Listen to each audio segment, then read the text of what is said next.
Alright everyone, today is another Assassin's Creed Odyssey video, and this one is about maximizing your experience gain in order to overcome these awkward transition periods where you have to do a bunch of side quests and level up really slowly in order to get to the main content that you really want to play. Unfortunately, this game does seem to prioritize some of its microtransactions. Now, it's not invasive, it doesn't ruin the experience, but if you go over here to Time Savers, adequately named, you can see XP boosts, permanent XP boosts, and etc, materials and money all over the place. This is probably how the game was actually intended to be played, having this 50% XP booster on at all times. That would most likely make it so it was a much more fluid campaign and storyline experience, but unfortunately that's not the case. So you're faced with these awkward grinding periods where it takes a long time to get the levels that you want in order to do the content that you really feel like doing. But there's an easy way to overcome that and get even more experience than you would get with the experience booster just by using a couple key tricks. What it boils down to is headshot kills. The game, for some reason, rewards you far more for headshot bow kills than it does for any other type of execution or just combat in general. So what you're going to be doing is maximizing your headshot kills with your bow at all times while you're doing any other side quests or campaign quests, and this will bridge that gap and give you so much experience that you're able to just accelerate through the game at a normal pace without buying experience boosters. The way that you do this is by speccing heavily into the hunter tree and getting a lot of hunter damage, and I'll explain that on gear in just a second. First, you're going to get 3 levels of Archery Master. This is to boost your headshot damage, boost your hunter damage, as well as not consume arrows while you're using hunter abilities. After that, you need to get Devastating Shot. This is the bread and butter for maximizing experience gain. Level this up to 3 when you can, but it requires spear level 5 on this character. I'm not to that point yet. And you just get a lot of damage. It's a high single target shot and it doesn't consume an arrow. This is what you're going to be using to finish off targets or to just one tap everything as you go through and maximize the experience. Now, outside of that, to make it easier to get those headshots, you can get Slow Time. This will make it very, very easy to get a bunch of headshots in a row, and it only costs one little piece of your combo bar. So then you can land 5 or 6 devastating shots, kill 5 or 6 targets, and get tons of XP.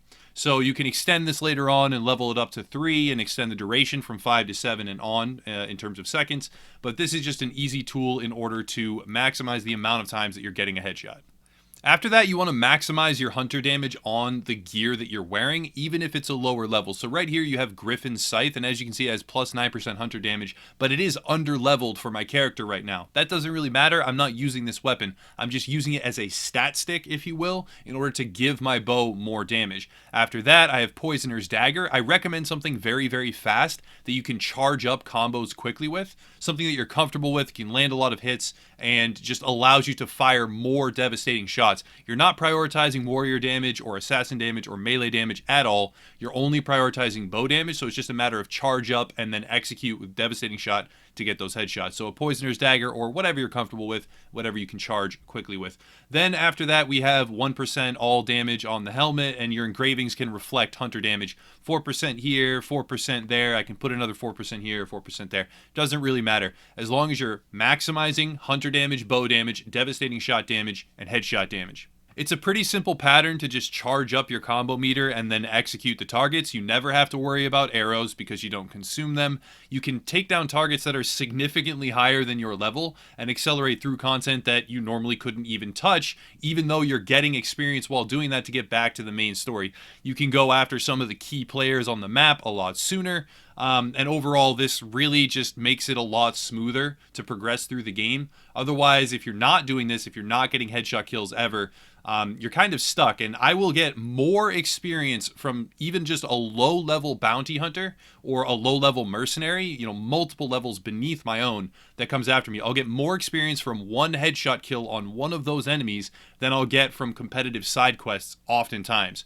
Now, it varies sometimes. Some enemies give more or less experience, and you're not going to be getting so much experience that you over-level all of the content immediately, but this will definitely make up for the fact that the experience boosters seem to be highly incentivized, and you'll get plenty of experience, especially if you're doing this while you're side questing. If you have like 10 or 15 enemies to take down, and you take down all of them with headshots, you can more than double or triple the amount of XP that you got from that quest just by maximizing combat. You don't need to do this all the time. You can actually have two different sets of gear or just keep certain key pieces on layaway and switch over to them when you need to maximize your experience, but you don't have to play a combat archer like I have chosen to do the entirety of the game. You can switch back and forth and just only do this when you need it, but if you're doing it the entire time, it just feels like a great quality of life improvement. But again, you can keep some gear, to the side. You can switch over to it, do a couple of side quests while getting, 15, 20, 30 headshot kills over the course of that entire endeavor.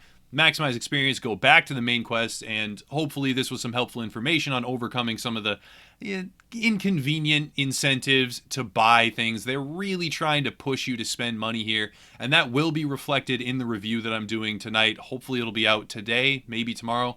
My general review of Assassin's Creed, they're really pushing you towards these XP boosters. They're pushing you towards these microtransactions, and that's one of the big downfalls to the game. It doesn't ruin it by any stretch, but hopefully this tip is helpful for people to get more experience, to overcome that, and to just have a better time overall. But I'll wrap it up there. Thank you guys for watching. Thank you for listening. If you have feedback about the content or anything really, leave it in the comments down below, but I'll quit ranting. Thank you for watching yet again, and have a nice night.